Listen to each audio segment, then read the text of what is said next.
The last message that I shared was about preparing goals and the 4 reasons why I am doing it. Let me give you a recap of the importance of preparing goals. 1. Preparing goals will help me keep moving or sailing smoothly and automatically during the day. 2. Because I'm not an all-knowing person at one time. So I must know, prepare, and write my goals down on a sheet of paper or other writing materials where I could write them. 3. I want to be thorough and organized with all my activities throughout the day. 4. I prepared and write them down because there is power in writing in preparation. This time, I want to discuss in details about goals. I am Carla Lee, the author and founder of Better Living Every Day. What is a goal? Is it a basketball goal? A soccer goal? A home base? A race point or finish line?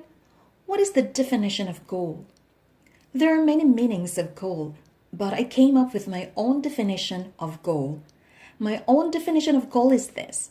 A goal is a specific, realistic thought or an idea of a certain activity that an individual thinks or set in his mind in advance and desire to achieve it within a specific measure of time. The dictionary defines it as a purpose, an aim, an objective, a target, a plan, a design, an idea, etc. How do we set goals typically? Typically, we learn to set goals in our minds from the things we see based on the outside influence or force. We desire what we can see, set goals, put actions, and accomplish it. But this approach or method may sometimes fail. Why does sometimes this approach fail? You will know the answer after you carefully listen to this message. I want to give a turnaround to the typical idea of setting goals. There's nothing wrong with this typical idea. It's okay. It's fine. I've been doing this for many times and many years. As I've said, I want to give a turnaround to this typical idea and I want to share it with you. Can you do me a favor? Take a look at yourself in front of a life-size mirror and examine what you have. What can you see? You can see your head, hair, eyes, nose, ears, mouth, neck, body, arms, hands, fingers, legs, feet, toes, and other parts. The reason why I let you look at yourself in a mirror because I want to derive an important point from this. Why are these parts connected with our body? In Genesis chapter 2, God created man in his own image and likeness. When we speak of image, literally it refers to the eyes, nose, ears, and mouth that God has. He patterned himself to create man and not anybody's pattern. His likeness is also shared to man. This likeness refers to his character traits, but God is God and man is man. Man is not God. There is only one God. By the foreknowledge of God, he created man with precise or exact measurements. He did not make each part too big or too small. He created each part with uniqueness, having an exact measurements and symmetry. Just look at your eyes, nose, mouth, ears, etc. How God carefully designed them. They're so wonderful. By the foreknowledge of God, he knows in advance what body parts he will make for his wonderful creation of all, man. He is the greatest creator, the master designer, the master builder, and the architect of his own creation, as he fully knows what parts he's going to put or attach to his creation. He has empowered, wired, and designed man to perform a lot of activities. He has put talents, skills, abilities, tasks, capacities, intelligence, potential, understanding, and power inside of a man. In his mind, he set a blueprint before he created it. He has set a goal or a purpose why he created man. In Genesis chapter 2, verse 7, God created man and breathed into his nostrils the breath of life, and the man became a living being. When God breathed, He has transferred part of Himself to man. God has transferred of what He has to man. He shared part of Himself to man. How good and loving God is He to share part of Himself to man.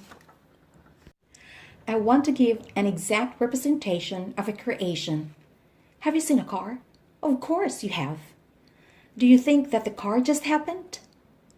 Oh, there's a car. It's a beautiful car. Maybe you think that the car fell down from the sky, or you think that it's just happened that the car is here. No. It did not just happen. Somebody created that car. Somebody designed that car. Somebody made a sketch for that car. Somebody engineered that car. It did not just happen. Probably an idea comes into your mind asking, why is this car here? Who made this car? Right?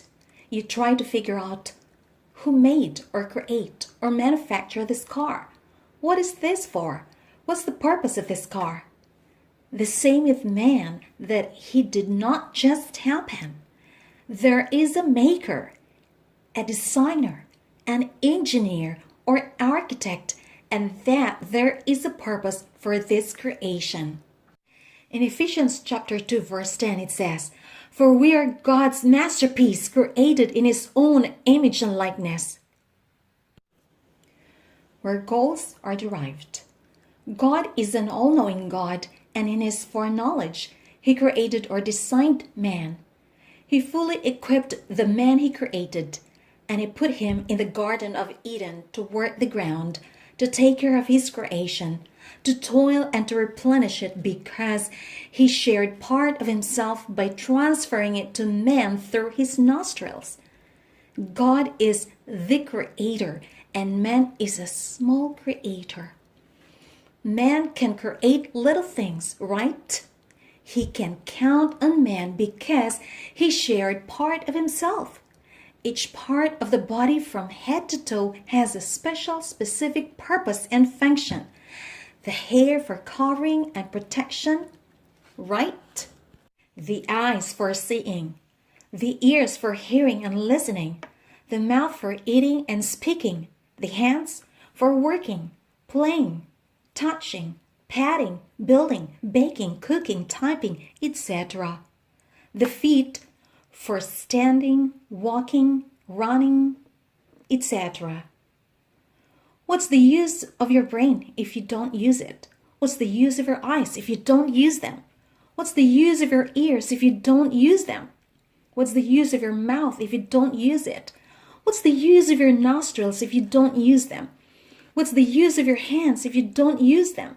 What's the use of your fingers if you don't use them? What's the use of your legs if you don't use them? What's the use of your feet if you don't use them? Because each part of the body has a specific, special purpose. Use it. There is a responsibility along with each body part that you have. Now that you have heard and known that each body part has a specific purpose and function and responsibility, you must coordinate with each part to fulfill its purpose. Let's go back to Genesis chapter 2 verses 7 to 8 as my truth support to be used as a focal point to make goals every day. God created man and breathed into his nostrils the breath of life, and the man became a living being, and He put the man in the Garden of Eden to work the ground, to take care of his creation, to toil, and to replenish. In verse 8, we find the goal here. There is a goal every second, every minute, every hour, every day. And that goal is to work the ground, to take care of His creation, as well as having personal goals to take care of himself, right? You are designed and empowered to perform. You are fully equipped. You are designed to perform or do specific special task or work. So you must have a goal or goals every day. You must set goals every day. Knowingly or unknowingly, you have goals every day to perform or do. from Genesis chapter 2 verses 7 to 8 as our focal point or center point about which something flows, let's move according to this statement. Let's live by this statement. Let's act on it. Let's put action on this word. Based on these verses, you've got to perform all the activities that God expects you to do. You wake up each day with a direction because you are fully equipped and well designed to perform all the activities in life that you need to do. All right. Knowingly or unknowingly, you are doing or performing a goal every second, every minute, every hour, every day. And whether you like it or not, goals are always waiting for you because a mandate is given to you. In my own point of view, a goal, therefore, is a specific, realistic thought or an idea of a certain activity that an individual set in his mind in advance and decide to perform in accordance within his abilities and resources and desire to achieve it within a specific measure of time. Keep preparing or setting goals and achieve them as much as possible. Give your very best today to better your life. Better living every day. Thank you for listening. Have a great day.